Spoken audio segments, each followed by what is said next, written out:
अस्सलाम वालेकुम dear students, welcome to WS studio day 4 crash course Pakistan studies history section 1। और आज का जो टॉपिक है इसके अंदर हमने डिस्कस करना है सर सैयद अहमद ख़ान और साथ हमने उर्दू एज नेशनल लैंग्वेज जो है इसको डिस्कस करेंगे। तो सर सैयद अहमद ख़ान के लिए तो आपको एक सिंपल सा फार्मूला है, ये मैंने अपनी जो डिटेल वीडियोस उसके अंदर भी यही बात आपको बताई थी। स्टिल उसी चीज़ के ऊपर मैं कहूँगा कि आपने सेम उसी फार्मूला को अप्लाई करना है, और वो ये है कि अलीगढ़ मूवमेंट के 3 ऑब्जेक्टिव्स जो हैं ये आपको याद करने हैं। अब उससे क्या एडवांटेज होगा, अलीगढ़ मूवमेंट के 3 ऑब्जेक्टिव्स जो है ये आपके 4 मार्क्स के लिए भी आपके काम आ जाएगा। फिर इसी हर एक ऑब्जेक्टिव के ऊपर 7 मार्क्स का क्वेश्चन बन सकता है, और इनको कंबाइन कर दें तो 14 मार्क्स का क्वेश्चन बन सकता है। किस तरह से अब ऐसा अपने इसको अप्लाई करना है, स्टार्ट हम करेंगे एम्स या ऑब्जेक्टिव्स ऑफ अलीगढ़ मूवमेंट। तो there were 3 main objectives. Objective number 1 to improve relations. अब इम्प्रूव रिलेशन करने हैं ब्रिटिश के साथ और मुस्लिम्स के, ब्रिटिश के दोनों के आपस में जो रिलेशन है ये इम्प्रूव करने हैं। दूसरा ऑब्जेक्टिव जो था वो था मुस्लिम्स को इनकरेज करना है टू गेट वेस्टर्न एजुकेशन।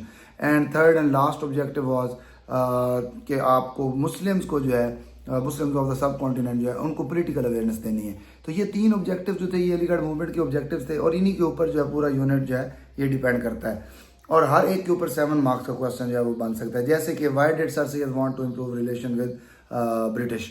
तो अब आपने इसके लिए क्या करना है, 3 पॉइंटर, मेन जो 3 पॉइंटर्स हैं उसके लिए आपने देखना है इसको।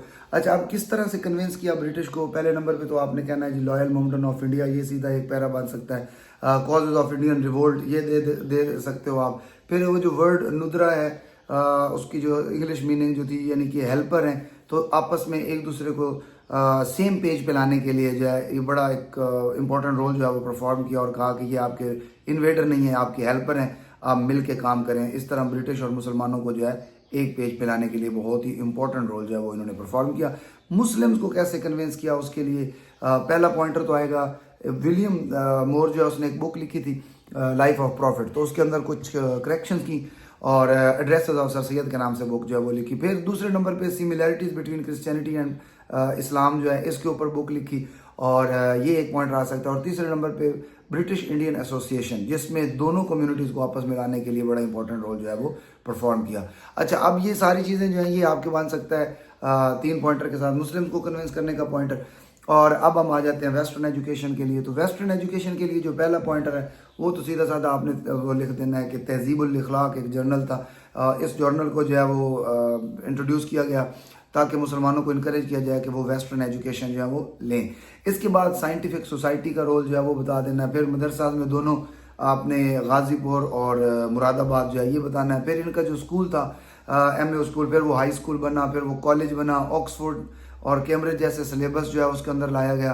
फिर उसके अलमनाय बता देना, जैसे कि आपके फ्यूचर के लीडर थे वो यहीं से पढ़ के गए, चौधरी रहमत अली हो गए, लियाकत अली खान हो गए, अयूब खान हो गए, ये सारे यहीं से पढ़ के गए, और इन लोगों ने ही आगे जाके पाकिस्तान मूवमेंट में बड़ा इंपॉर्टेंट रोल जो है वो परफॉर्म किया। अच्छा, इसके बाद अगर देखा जाए तो फिर आपके पास नंबर 3 पे जो है वो पॉलिटिकल अवेयरनेस है। इसमें नंबर 1 आपके पास पहला पॉइंटर पॉलिटिकल अवेयरनेस के लिए जो है वो INC इंडियन नेशनल कांग्रेस आ सकता है। पॉलिटिकल व्यू जो है वो आपने बताना है कि इंडिया के अंदर एक ऑलरेडी पॉलिटिकल पार्टी थी इंडियन नेशनल कांग्रेस। सर सैयद अहमद खान ने मुसलमानों को इनकरेज किया कि आपका जो ऑब्जेक्टिव है वो एजुकेशन है रेदर देन के पॉलिटिक्स ज्वाइन करें। तो आप INC को ज्वाइन नहीं करेंगे, आप सिर्फ और सिर्फ जो है एजुकेशन लेंगे। तो एक तो पॉइंटर ये बन जाएगा। दूसरे नंबर पे आपने बताना है इनका जो 2 नेशन थ्योरी का आइडिया है वो दिया कि यहाँ पर इंडिया के अंदर जो है ना there are 2 different nations, Hindu different है, मुस्लिम्स डिफरेंट है, और हम रिलीजन की बेस पे जो है और कल्चरल सोशल हर हवाले से डिफरेंट है। स्पेशली इसमें आप रेफरेंस दे सकते हैं 1867 उर्दू हिंदी कंट्रोवर्सी वाली बात जो है उसको आप एग्जांपल देंगे। तो यहाँ से कहा जाता है कि इन्होंने ही बेसिकली आइडिया दिया था, and he was the founder of 2 nation theory. तो ये एक चीज़ इस पे आ सकती है आपकी। देन उसके बाद आपने कंपेटिटिव एग्जाम की बात करनी है कि जो यहाँ पर ICS इंडियन सिविल सर्विस होता था, और उस पे हिंदूज जो हैं वो तो काफ़ी आगे जा रहे थे, लेकिन मुस्लिम जो हैं ये बहुत पीछे थे।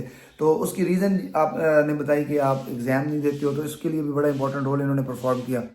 अच्छा, अब ये 3 चीज़ें जब आपकी कंप्लीट हो जाती हैं तो इसके साथ आपका इसमें अगर वो कहे कि जी 14 मार्क्स का क्वेश्चन कहे तो इनमें से कोई एक रीज़न उसने खुद दे देनी है, बाकी कंबाइन करके लिखना है, तो आपका ये 14 मार्क्स का क्वेश्चन जो है ये तैयार हो जाएगा।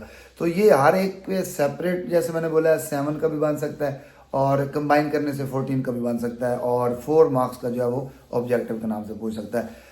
اب آج کا جو لاسٹ ٹاسک ہوگا وہ ہوگا اردو ایز نیشنل لینگویج. تو اس میں 3 پوائنٹر ہیں. 7 مارکس کا ایک بہت امپورٹنٹ کوسچن یاد ہوتا ہے, آلموسٹ ہر سال ریپیٹ بھی ہوتا رہتا ہے, تو اچھی طرح سے اس کو تیار کرنا ہے. 3 مین پوائنٹر بنانے ہیں. اردو کو نیشنل لینگویج چوز کرنے کی جو ریزن نمبر 1 تھی وہ آپ نے بتانا ہے بائنڈنگ فورس, یعنی یونٹی. یہ ایک سمبل آف یونٹی ہے. باقی جو لینگویج تھی اس میں پاکستان جب بنا تو اس میں آپ نے بتانا ہے کہ ہم 5 ڈفرینٹ ریجنز تھے. پنجاب الگ ہے, بلوچستان کا ایک الگ سیٹ اپ, سندھ الگ ہے, بنگال الگ ہے, اسی طرح NWFP یعنی KPK وغیرہ جو ہے یہ سارا ایک الگ سیٹ اپ تھا. تو اگر تو کسی ایک لوکل لینگویج کو, ریجنل لینگویج کو سلیکٹ کیا جاتا تو اس کے اندر ریجنلزم پروموٹ ہونا تھا. تو مسٹر جناح چاہتے تھے کہ یونٹی آئے, سو اس لیے انہوں نے 1948 ڈھاکہ کے اندر ہی جو فرسٹ اسپیچ کی بنگالی اسٹوڈنٹ کے سامنے, تو اس میں یہی کہا گیا تھا اردو جو ہے وہ ہماری نیشنل لینگویج ہوگی. Urdu and only Urdu shall be the state language of Pakistan.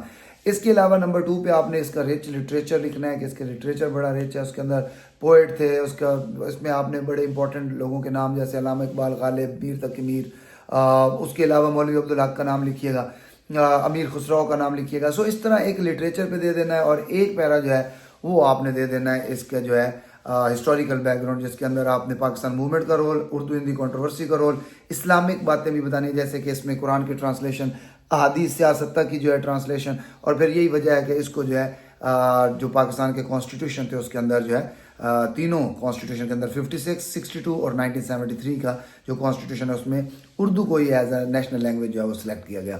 تو یہ آپ کا جو لینگویج ہے. باقی ریجنل لینگویجز کے اوپر 14 مارکس کا کوسچن جو ہے یہ کبھی کبھی آ جاتا ہوتا ہے, تو آپ اگر اس کو کرنا چاہیں تو اچھی بات ہے, ضرور دیکھیے گا. لیکن اگر آپ شارٹ وے میں جانا چاہتے ہیں تو اس میں اردو کو لازمی دیکھیے گا. ریجنل لینگویج جو ہے وہ آپ اس کو چوائس پہ چھوڑ سکتے ہیں, لیکن ایک دفعہ لازمی گو تھرو کر کے جائے گا, لیکن اردو کو نہیں چھوڑنا آپ نے.